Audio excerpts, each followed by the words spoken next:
Hello and very warm welcome to you all on behalf of the Serbian City Club, and thank you once again for joining our latest Coffee With event. Please click on the subscribe button and let your friends and colleagues know about us to help you and others be up to date with latest interesting interviews we will be bringing your way. Just to note, we are recording this event, which will soon become available on our YouTube channel. And if you have any questions during the session, please use Zoom chat. Today, it is my absolute pleasure that we're in a position to host Dr. David Landsman OBE, Chairman of the British Serbian Chamber of Commerce. David's career spans senior positions in government and business. His personal connection to Serbia and the region dates back to 1997 when he joined the British Embassy in Belgrade. He subsequently served as ambassador to Albania and Greece and as a Foreign Office Balkans director. After leaving the diplomatic service, Dr. Landsman worked for De La Rue PLC and most recently was executive director of Tata Limited, the Indian conglomerate's European subsidiary. He now serves on a number of boards and has launched Agora Envisioning, a design thinking based strategy consultancy, and is a visiting fellow of Cambridge Judge Business School.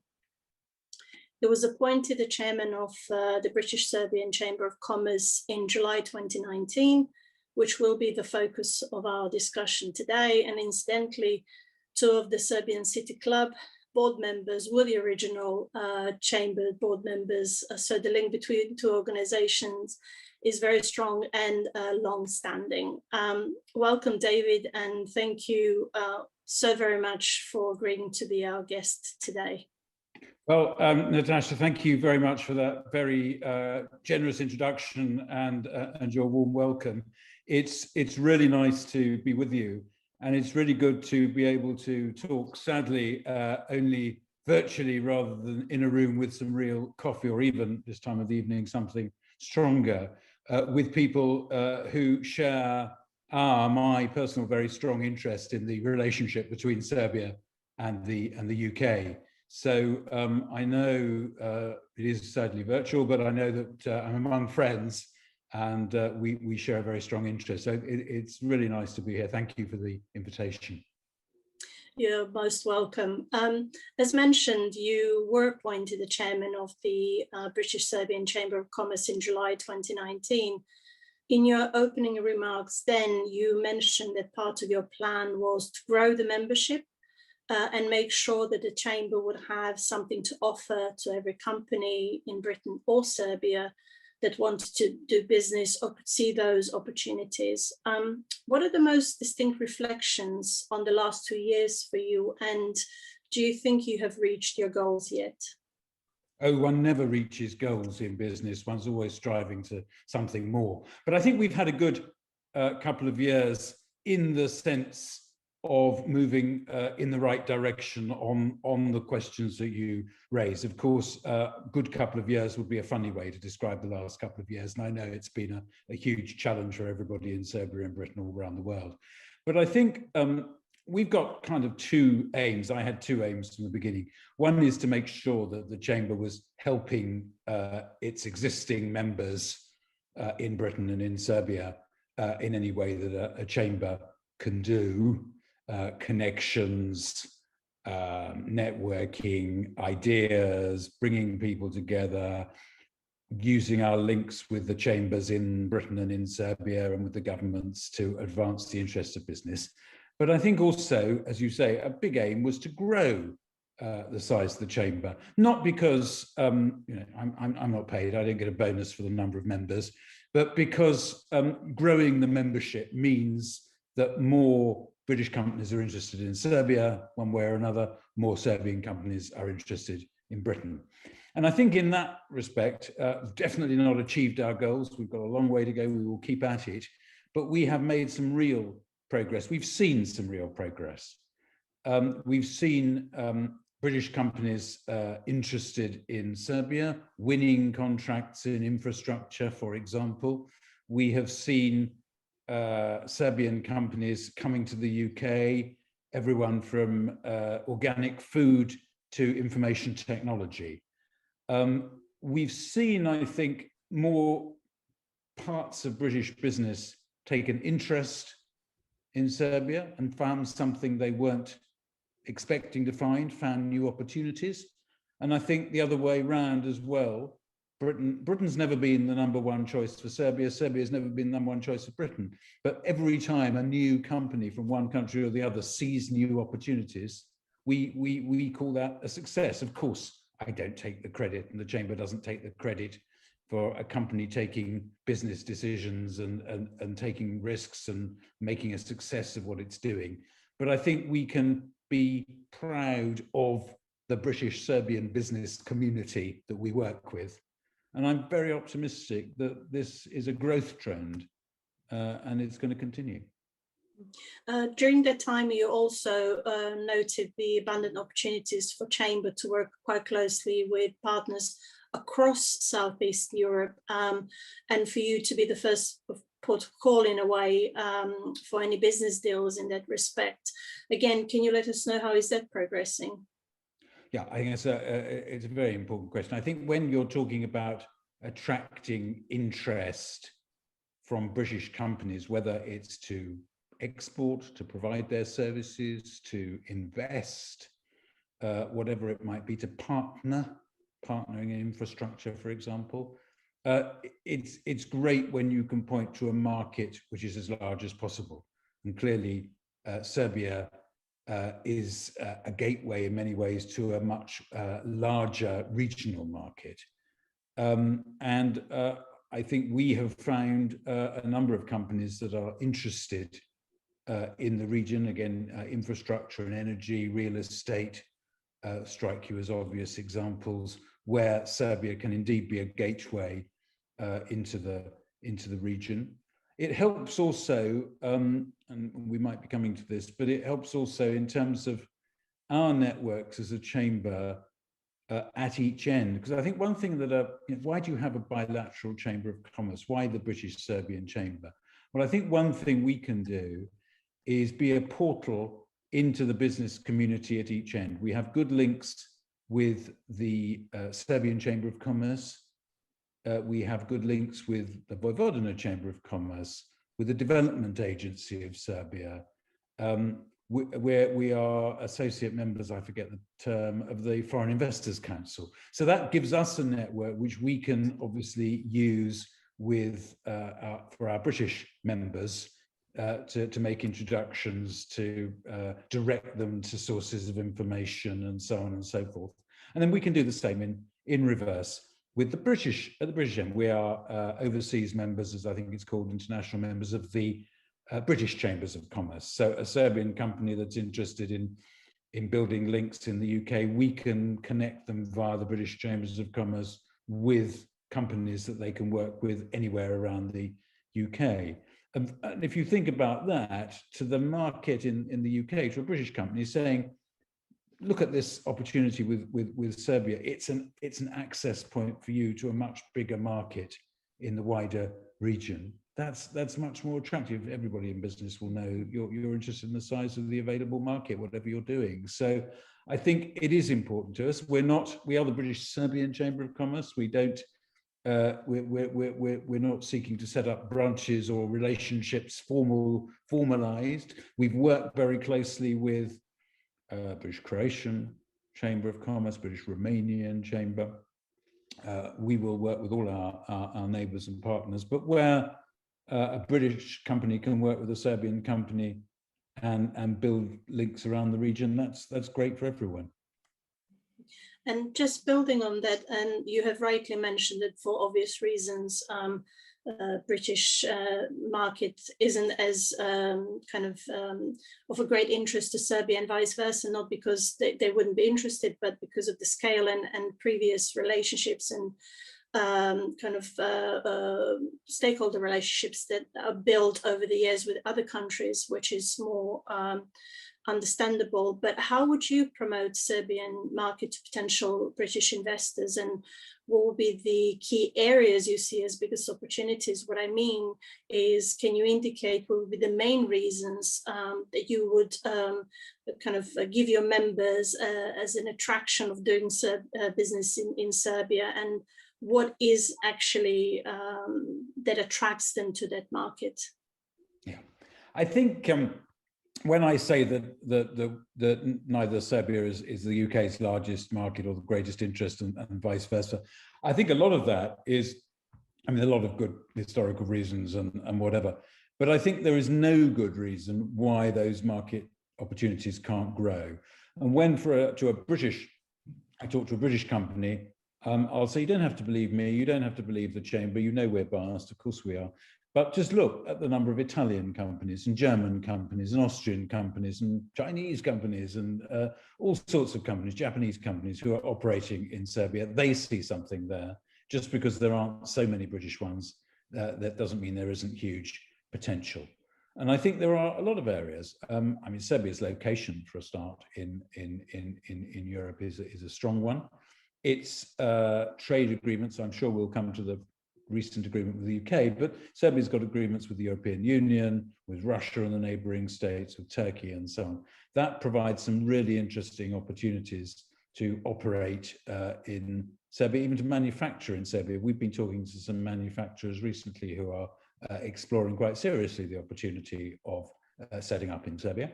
And so I think there's some real opportunities there. I think the IT is one we've been doing a lot on recently. We're running a webinar series at the moment on IT opportunities in Serbia. And there, if you look at any of the indicators for quality of companies and trained personnel, educated people in the IT sector, all very, very high.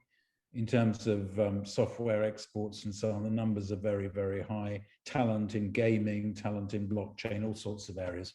So that's not something known to all the British companies that should know about it. So one of the really important things we do is communicate, and it's the information, and it's the, didn't you know there's an opportunity there? Infrastructure, I think, is quite an interesting one as well. It's not just about British companies winning contracts in Serbia, but I think there are plenty of opportunities for British and Serbian companies to partner in the region and around the world with specialist technical skills, with professional skills of one kind or another. And if you go around the world, you'll see evidence of British infrastructure companies successful all around the world, and Serbian Yugoslav infrastructure companies for decades have been very successful around the world.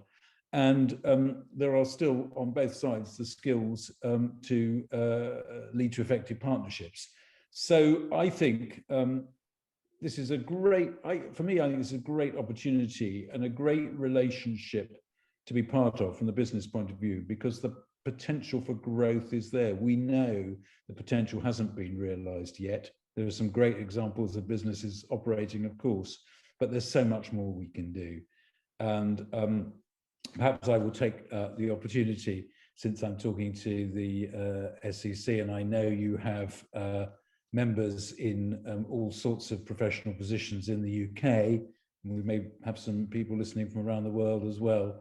If you've got good business ideas that you think should be exploited by Serbian companies in the UK or British companies in Serbia, please come and talk to us. I'm not trying to park my tanks, I think the expression is, on the Serbian City Club's lawn. I think we do different things. But if we can, if our members and your members can work together to find some of those opportunities, I think that'll be great for Serbia and great for Britain as well. So I think there's much more we can do. Every time I see a success story, it just makes me think there are more possible out there.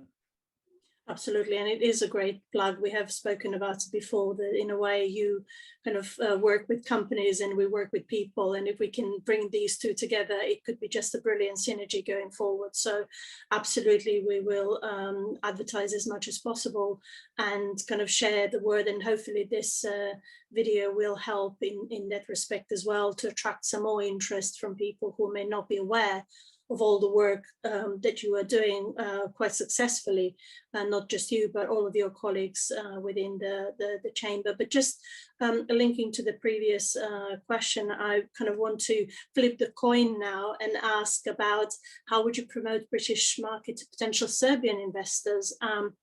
What I'm thinking specifically here is the current kind of challenges in relation to fairly restrictive UK immigration regulation, especially around labour mobility. And even with the recent laws updates, we have which have kind of made it a little bit easier. And I just wanted also to check whether you have noticed, and your colleagues, an increase in the number of Serbian products in the UK. And you have mentioned a kind of organic food industry, which seems to be one of the most successful in that respect, and if not, in terms of the products, what is Chamber doing, or what Chamber can do to help with that increase? It's a very, very, very good question. Well, I know that I mean, we as a Chamber, of course, we have our team is divided between Serbia and the UK, so we have colleagues at both ends who work very hard to look for these opportunities and to engage with the companies.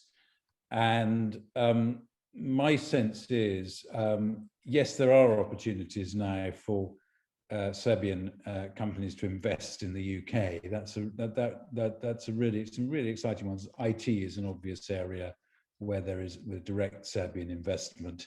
And I'm not, of course, talking to your members about individuals with their professional practices and so on, which is a kind of an investment, but of a different kind. There are certainly Serbian companies coming to the UK. I'm not an expert on the immigration rules, though I happen to know one or two people on this call are, and we have our members very much in that area. I think the UK's rules are, as you say, have been liberalised a bit. And the sense I have, and I'd be interested to hear otherwise if that's the case, but the sense I have is that they've moved in the right direction, and that they are not an overwhelming obstacle for Serbian companies looking to invest in the UK. It may depend on the sector to some extent, it may depend on what you're trying to do. But I think the important thing, of course, for countries like Serbia is that there is, non-European Union countries are no longer at a disadvantage. The playing field has been leveled, and I think that's an important element. We're certainly seeing interest, and I must say, I think in the UK as a whole is seeing interest from countries that are outside the EU now that level playing field is easier. This works, incidentally, both ways. For a British company wanting to work in Serbia, it's no longer at some kind of disadvantage compared with working in Belgium or Luxembourg or whatever. So I think that's a positive, and I think it's something we can build on. The Chamber, one of the things we do is we do talk to governments, and we talk to governments about the business implications of decisions that they take and rules that they introduce. So we are very much up for talking to the British government about issues which our Serbian members may face in terms of obstacles to investment, whatever they may be. We do the same with the Serbian government. It's very much part of our job to ensure that those rules are helpful to business and don't get in the way. You ask about one of my favorite subjects, I think Serbian food or Serbian products more generally. And yeah, we've seen we've seen a number of organic, particularly Serbian organic food producers successfully entering their products into the UK market through wholesalers or specialist retailers and so on.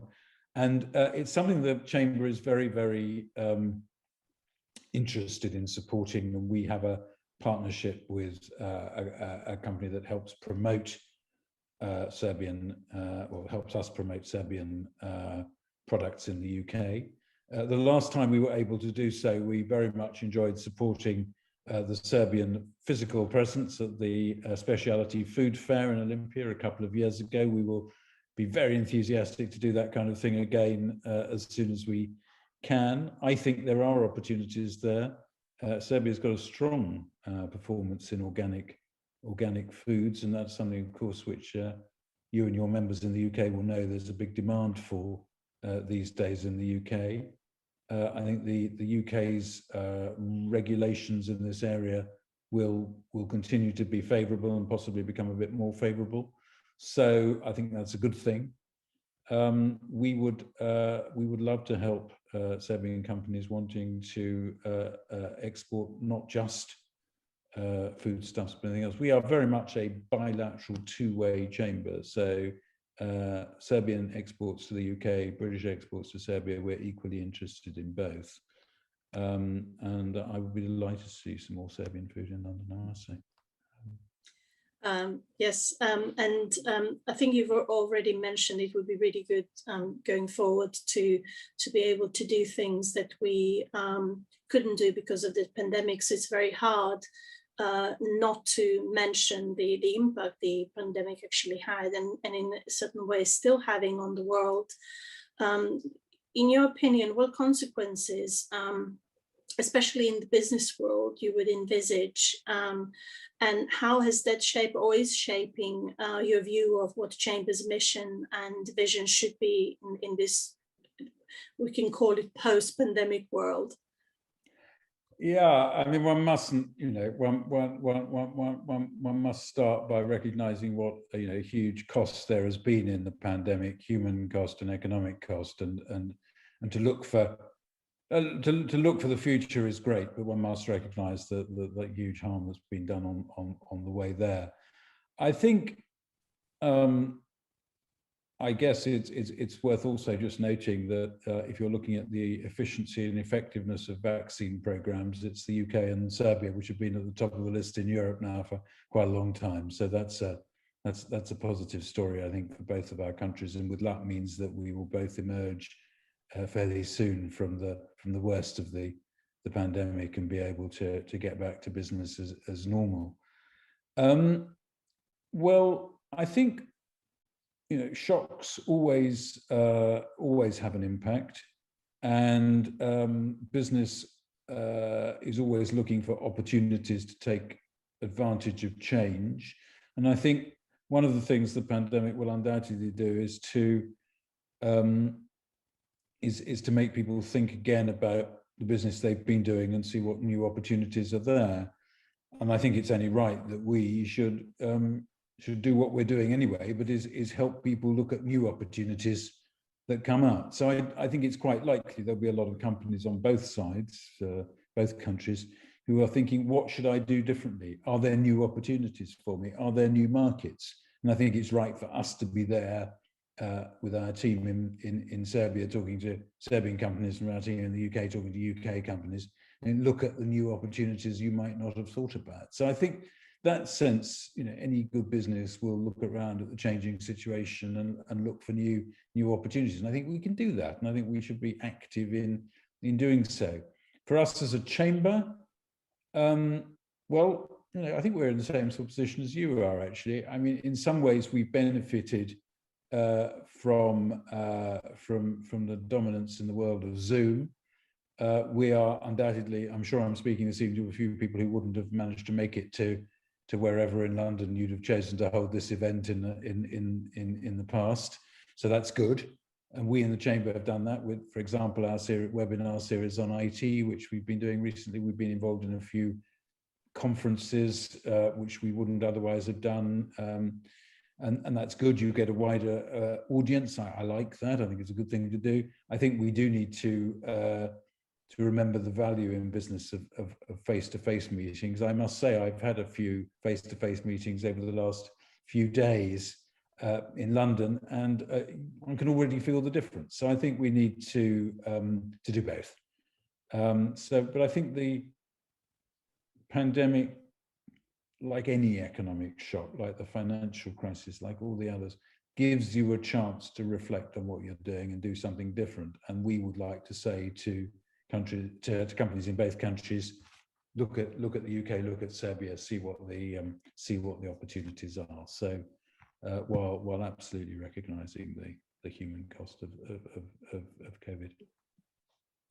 I mean, it is safe to say, just kind of validating your point, that the world has definitely changed, and priorities going forward for many organizations or businesses in how they will be planning for future, because we can now expect the unexpected with anything. And it was interesting to see how the world actually adopted really quickly. But what was also interesting, that despite the pandemic, quite a few other opportunities and things have happened. We have mentioned already the trade agreement between Serbia and the UK, and for a lot of people, in case they're not aware, UK and Serbia actually have one of the longest diplomatic relationships, which was established in 1837, and the first trade agreement between the two countries was signed as far back as 1880. So there is a really good platform between two countries in a way, and established relationships that have worked in the past. And in April of this year, a new trade agreement was concluded between the two countries, where an agreement was signed between the Serbian trade minister and the British ambassador in Belgrade. Which is really just another sentiment and confirmation of the bilateral trade, and kind of on a very strong basis for the future.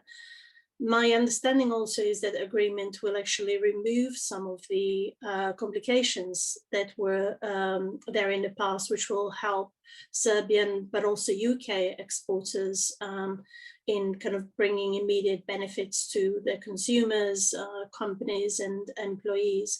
Are you able to tell us something about those benefits, and how significant is this agreement for both Serbia and the UK? And from the UK's perspective in particular, in the post-EU exit era?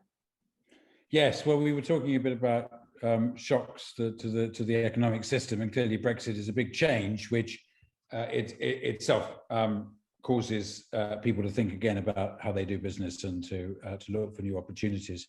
But you mentioned the long history of diplomatic relations between Serbia and the UK, and I can't resist a short personal story too, because of course they are very long held diplomatic relations. But there was, of course, as your members will know very well, unfortunately, a short break in those diplomatic relations at the end of the 1990s.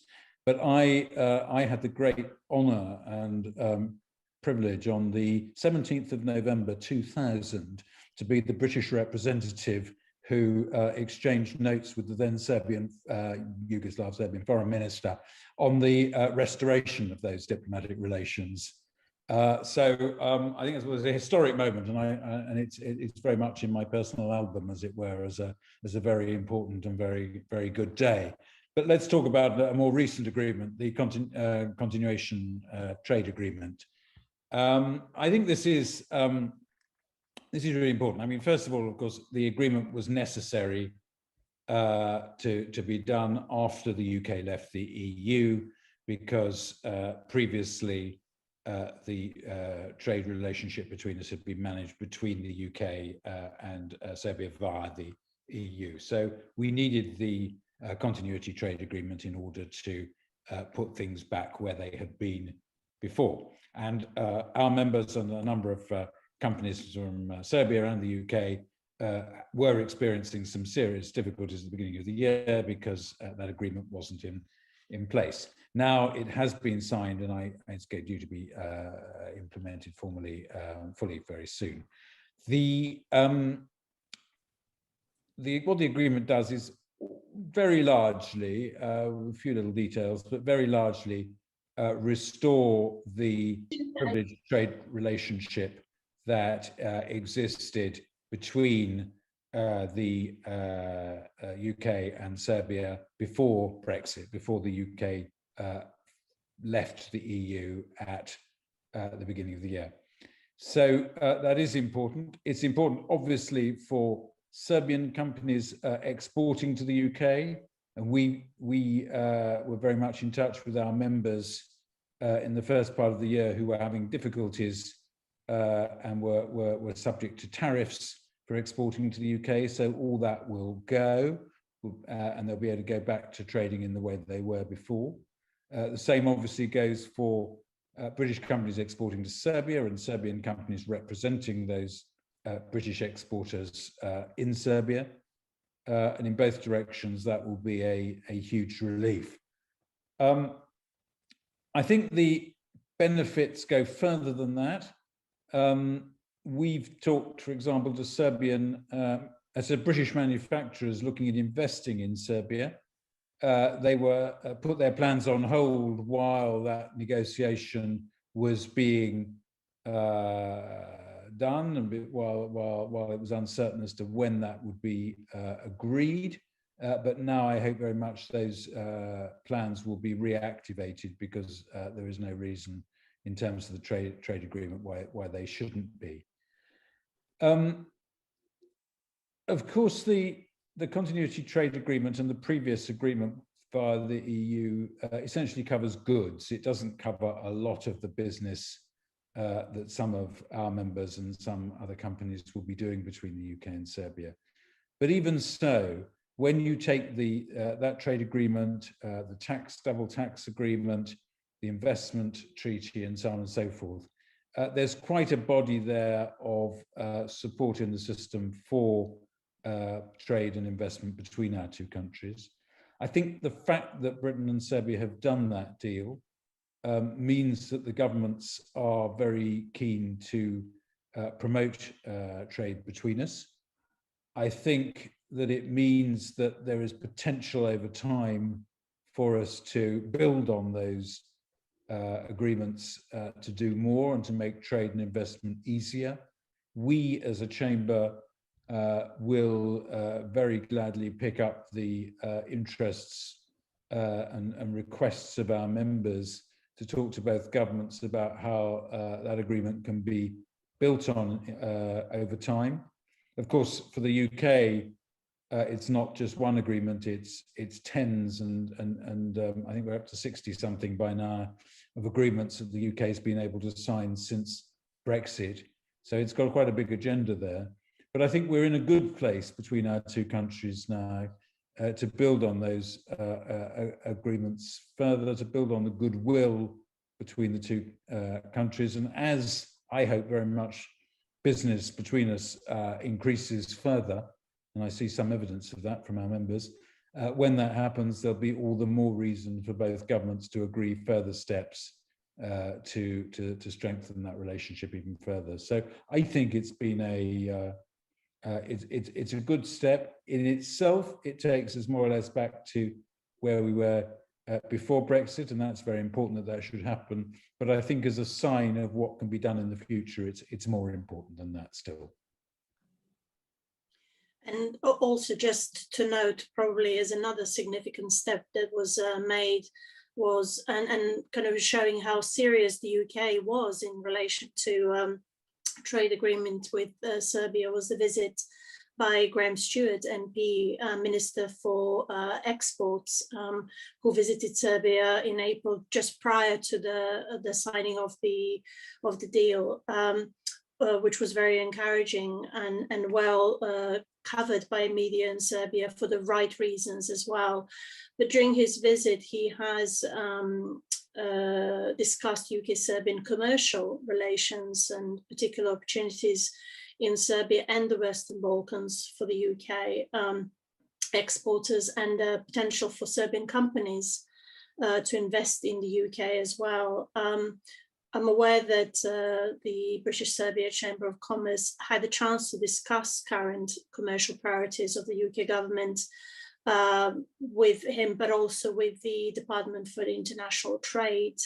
Are you able to share any of those with us today, and how will they shape Chamber's agenda going forward? Yeah, absolutely. I think you're right. It was significant, particularly at the moment in the middle of the pandemic. The British Trade Minister went to Belgrade at that point to mark the signing of the agreement. And of course, another important point to bear in mind, the British point of view, is that the British Prime Minister appointed a trade envoy, Martin Vickers, who has responsibility for British trade in the region in Western Balkans. And we are regularly in touch with him, as well as with the Department of International Trade, and indeed with Graham Stewart. I think the sense I've had from our conversations with the minister and with the department absolutely reflect what I said earlier on, which is that Britain is looking for new opportunities after Brexit. It's taking it seriously. It sees that there are opportunities in Europe beyond the EU, and really wants to do what it can, particularly looking at the regional scope. Because of the size of the market, it makes sense. But going to Belgrade to talk about those things makes a great deal of sense.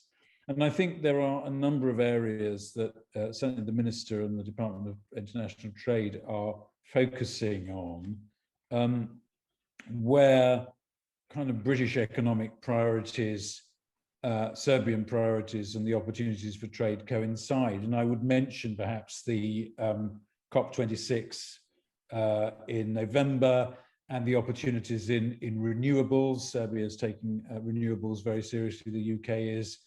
There is expertise, technology, and finance on both sides, and I think that's another area where we can all be creative and look for new opportunities. The Chamber is certainly looking at that area. We've got members with interests there. The governments, both governments, are putting a lot of effort into that area as well. So I think the sense I have is that. And not just from the minister's visit, but from conversations I've had here and events I've attended here, you hear a lot more about the Western Balkans in British kind of trade circles than you did before. That's a good thing. And if you're hearing about the Western Balkans, I'm sure we as the British Serbian Chamber and you as the Serbian City Club would agree, you know, the route to that should be through Serbia. So there are certainly many opportunities for collaboration with all the countries in the region, which can come through Serbia. So yeah, I think we as a chamber, it's our job to have good relations with the trade ministries and embassies in both countries, and I'm very glad to say we do. I personally have excellent relations with both embassies, and I think that makes the big difference to the way that we as a chamber can do our job. We're very different from a government. We're not trying to be a government. We're not a government agency. I mean, for your members perhaps, or friends in Serbia, might be worth pointing out a British Chamber of Commerce like ours and the British Chamber of Commerce. We're not in any sense part of the government system. Membership of chambers in our system is voluntary. We are very much voluntary. We as a BSCC, the British Serbian Chamber, we're a voluntary organisation. But we have excellent relationships with the governments whose job is very different from ours, but we work together and we have some shared objectives. So the more energy you put in this, it's a kind of, like good business, it has a kind of multiplying factor about it. The more you do it, the better it should get. One of the questions has just arrived, which may be of interest, and to see whether the Chamber can do actually something about it, is there an opportunity to lobby British Airways to reinstate the flights from London to Belgrade, since they now fly to every other single Balkan capital apart from Belgrade? Is that right? Yeah. I will take it upon myself to lobby. I mean, you know, at the end of the day, no, I think it's a very good point, and I mean, I remember when there were direct flights, and it was great. I fully agree. Of course, I do. I have had some experience with airlines and talking about this kind of thing in the past.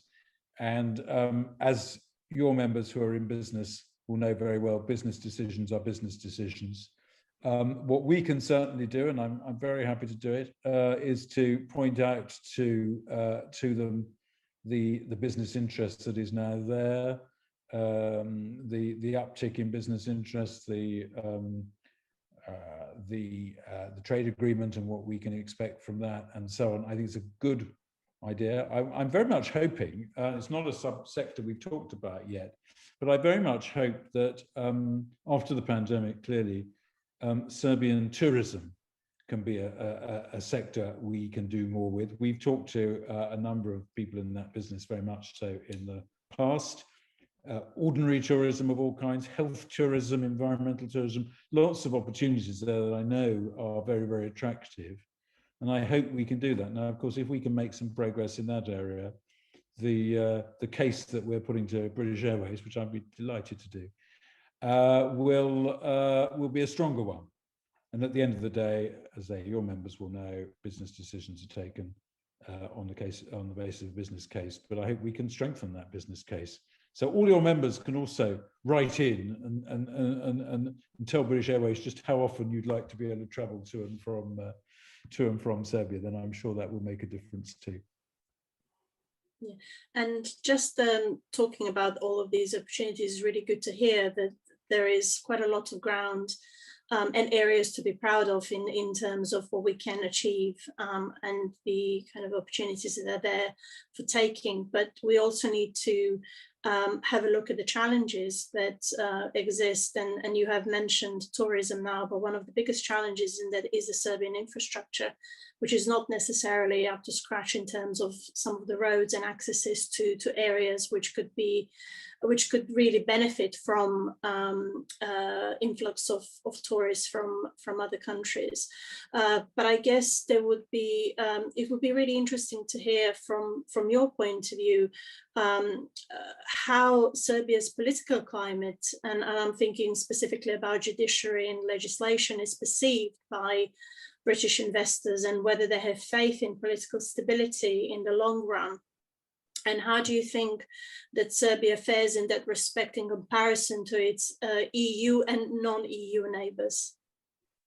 Yeah, the infrastructure. I mean, you mentioned at the beginning, and I mentioned that I lived in Serbia in the late 90s, early 2000s. And, clearly infrastructure has improved, developed a good deal in that time. There's a very active infrastructure program I know the Serbian government has now, and there are one or two British companies that are involved in projects there, and I'm pleased about that. We know there's more on the way and planned: roads, railways, airports, and so on and so forth. So I'm sure there are. I'm sure there's room for improvement, but room for improvement equals opportunity, and I think we will. I think that's on a positive trajectory. As far as you mentioned judiciary and legislation and stability and so on and so forth. We obviously provide our members with information on how to do business and procedures and so on and so forth. That's what chambers do. I think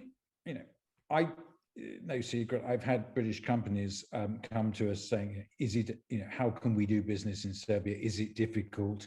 Are there risks? And so on and so forth. To which one answer is yes, there are risks everywhere.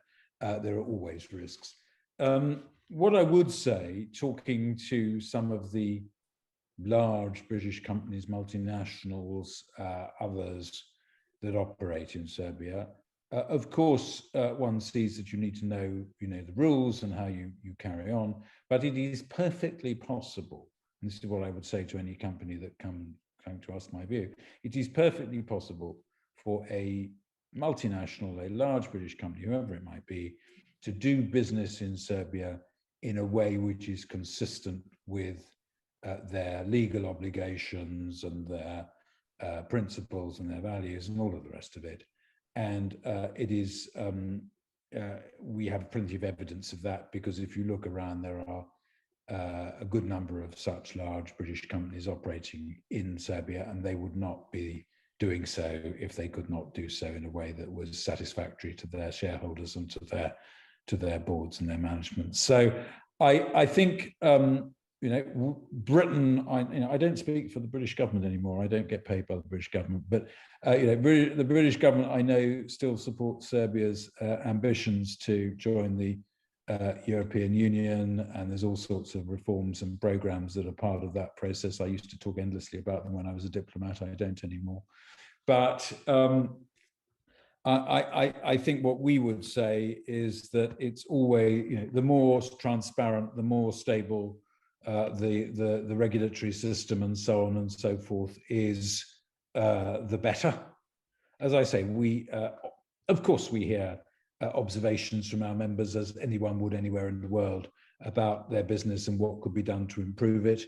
Where we're asked to, we will happily talk to the government. But I think the real issue is it is perfectly possible to do business in Serbia. It is perfectly possible to do business in countries in the region. You, as a foreigner, you always need to make sure you know your way around and understand what's going on. Chambers can help. We can help ourselves by giving advice. We can put people in touch with specialist advisors of one kind or another when they need specialist help. Yeah, I think I think there are opportunities that come to dealing in a country like Serbia, and one of the big disadvantages, in the sense that Serbia is not in the EU, is no longer a disadvantage for British companies, because Britain is not in the EU either. So I think we're in a positive position. But when people come to us for advice, we've got plenty of friends and members who can help them. Yeah. And it's good to have some other positive stories in that sense. I mean, we know that for the Exit Music Festival, one of the biggest groups of people that attend are actually Brits year on year. So hopefully when the travel bans are lifted and we are in a possibility again to travel and visit places we want, that will attract again significant numbers. But we've just mentioned EU and the fact that the UK has obviously left, but Serbia is currently on the path to join the EU as a candidate country, and obviously EU seems to be willing to continue to support Serbia in that process. So it would really, it's interesting to hear from your point of view, because you've obviously been part of the government, but also now the business world, what your views are about it, and what advice would you give Serbia? Oh, gosh, giving advice to Serbia. I'm glad you mentioned the Exit Festival. Anyway, it's a great thing. I think that, you know, it's not for the chamber to give political advice to countries and governments. And, you know, even the fact that the British government supports Serbia's process towards the European Union is great. It's not a matter for the chamber. I think what I would say from the business point of view, and you know, frankly, one would say it to anyone, is that think about how you make your environment as attractive as possible to the kind of people you want to come and do business and invest, and that, you know, I think Serbia has a lot in its favour. I think in terms of workforce, for example, geographical location, you know, strength of a number of companies, and I'm thinking in infrastructure is just one area where Serbian companies have traditionally been very strong, but there are many others too. In terms of legal frameworks and administrative procedures, you know, what business would want to see in terms of clear, consistent procedures and standards and so on and so forth, is no doubt exactly what would come out of that EU accession process and all that's necessary. Call it that, it's political, I'm not going to talk about that, but I think business wants to see those things, and where, you know, whether we're talking about the UK or we're talking about Serbia, where business sees stability and predictability and clear objective standards and properly implemented, that's a good thing. I mean, you and your members will know well that over the period of the last few years, when Britain had the vote on Brexit and the long process before we actually got to Brexit, there was a lot of concern in the UK and among the business community that uncertainty was damaging investment and was making business difficult. So I think, you know, that's a lesson that Britain knows, that now that there is greater certainty, things are probably going to be rather easier. And I think that's a lesson for any country in the world, that the more certainty and stability and predictability of the system, the better it is. So yeah, as I said, we find British companies can work well in Serbia. The more is done on that process towards the EU, however that works politically, but as far as the processes and the economic structures are concerned, the better. And talking about workforce, Serbian professionals have been leaving the country in steady numbers for many years now, especially since the 90s, and many of us on this call actually fit that criteria really well. Serbian City Club has been championing discussion on circular migration for quite a few years now, and its importance for Serbia's progress and future stability. It would be interesting to hear whether you have in your discussions with British investors in the UK explore the opportunity of highlighting the Serbian talent residing in the UK as potential workforce to join those companies in Serbia. As you mentioned, there are quite a few of them now, and as they, in particular, these professionals have this distinct advantage of having dual cultural, linguistic, and business knowledge that could prove to be invaluable. The reason I'm asking this is we as a club go to Serbia on a regular basis as well, and one of the consistent and constant things that we keep hearing is that those international companies based in Serbia are always looking for people who are experienced, highly educated, and qualified workforce with international experience, which isn't always necessarily available in Serbia. So I just wanted to check whether, and I'm thinking specifically about British companies here, whether they take into account British Serbs at all, because it is really a golden resource that they could tap into. And do you think that would be actually something of interest for your members going forward? I think that's a really interesting question. I mean, you mentioned earlier on that I worked in Greece and in Albania before, and I think it's something that I've noticed through a lot of my diplomatic career, this question, if you like, of a brain drain of some of the brightest, best qualified professionals from those countries. And it's very interesting to see when people leave, when they go back, why they go back, and so on and so forth. And you and your members know the reasons. I don't need to explain them. I think what I have seen is, unsurprisingly, that some of the British companies, particularly the smaller ones, I would say, that have an interest in Serbia, have that interest or have developed that interest because of Serbian citizens, people of Serbian origin in the UK, and those businesses have developed in that way, and that is of no surprise. I think it's absolutely a kind of a test, really. You were talking about reforms and so on and so forth, but it's a kind of test of the success of that when people, professionals who've left, want to go back. And it's a really important turning point, I think, when that begins to happen. I think you've hit on something really interesting, and I think we, perhaps the Chamber and the Serbian City Club, should explore it a little bit more. I think we do find, and I think British companies do find, that they have some, they find really talented workforce in Serbia. I think, yep, there's been a brain drain, but that doesn't mean that everyone with brains has left by a very long way. There is talent there, so we shouldn't denigrate that. We shouldn't undermine that. But I think we've found some. You will find some of the multinationals where they do bring people of Serbian origin back to Serbia to operate there.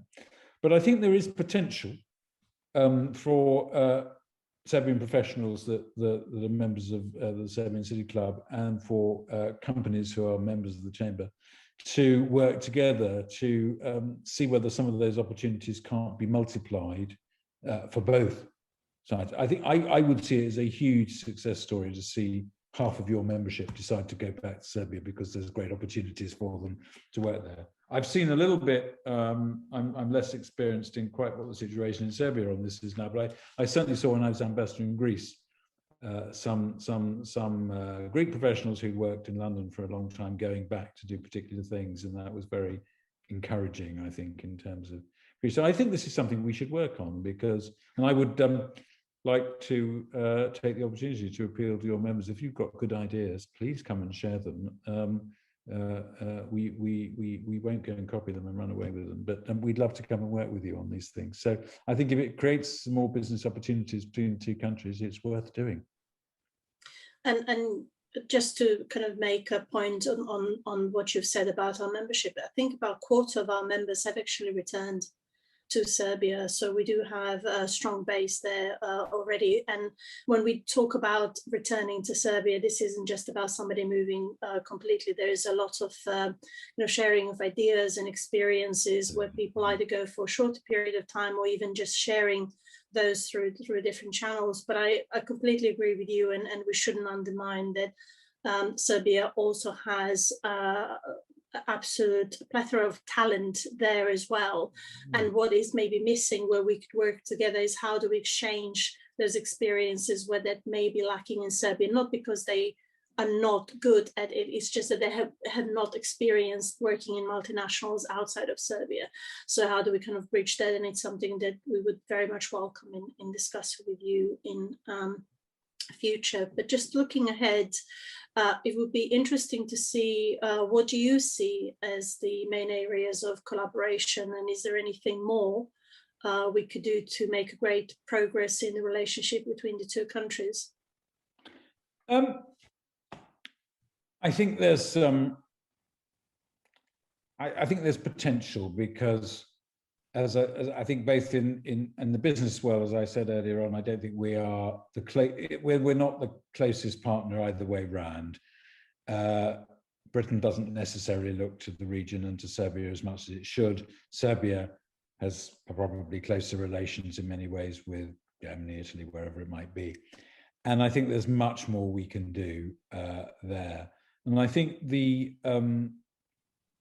people-to-people contacts of one kind or another often lead to business opportunities and cultural opportunities and other sorts of opportunities. And I mean, we've got active embassies at both ends, which is great.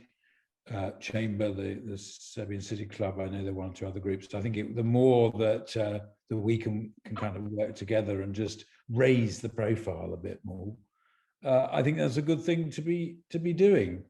I do think that, just to pick one or two examples, but the in terms of a presence at the UK end, the food and drink sector definitely has potential. I was talking to somebody the other day who's got ambitions to bring more Serbian wine to the UK. Can't be a bad thing, can it? I think IT is a really interesting one, because in terms of how the country is perceived, which is important, and it's important whatever kind of business you're doing, whether you're British, Serbian, or from anywhere else, it's important how people think of you before they know you. One of the first things they think of is where they're from. I think if we can see more of the Serbian really successful IT companies coming to the UK, that will have a strong impact in terms of in terms of brand Serbia, as it were. So I think that would be a good thing. I think British companies should be more present in the region and should be more present in Serbia, and I think the opportunities are there post-Brexit for that kind of shock to be a positive impetus there. I'd like to see a little bit more Serbian culture in the UK. I'm not sure how much British culture there is in Serbia these days. I'm not there, but I think there are a lot of opportunities. We have we've got a long, as you said, long relationship between the two countries, but plenty of potential to build back up. Everybody has seen those. I'm sure your members know very well. Those wonderful posters from from the First World War about our ally Serbia. There's a lot of opportunity to have the to have the relationship sort of back to being important on the tongue for both countries. Now, there's a lot going on. We as a chamber see quite a lot. There is a lot going on, but profile is important, and I think a bit more profile would be great. But if you look, whether it's infrastructure, whether it's IT, whether it's food, whether it's British whiskey or British cars, or it's green energy, I mean, there's a lot there. There's real estate, there's tourism. When I became chairman of the chamber, I was actually quite surprised by the breadth of the membership, and it's only grown since then. So I think we're on the up. We're on a positive trajectory. That is really great to hear. All that is left for me now is just to thank you, David, again, very much for your time and very, very generous responses to all the queries, but also in highlighting all the wonderful work that the Chamber is doing and is planning to do in the future. It is very important what you do with your colleagues, and it's just seen a lot of benefits in the recent years. So we thank you very much for all the very hard work that you are putting into it, and anything that we can do to help that, we would very much like to support you. And also I would like to use this opportunity to thank all of our supporters and followers in watching this. Do share this with other colleagues, because I think this is a really, really important story to be heard.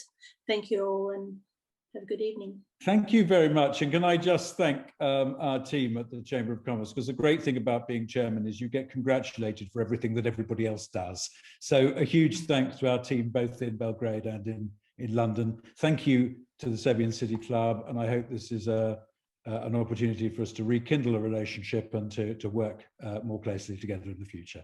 Thank you very much to everyone.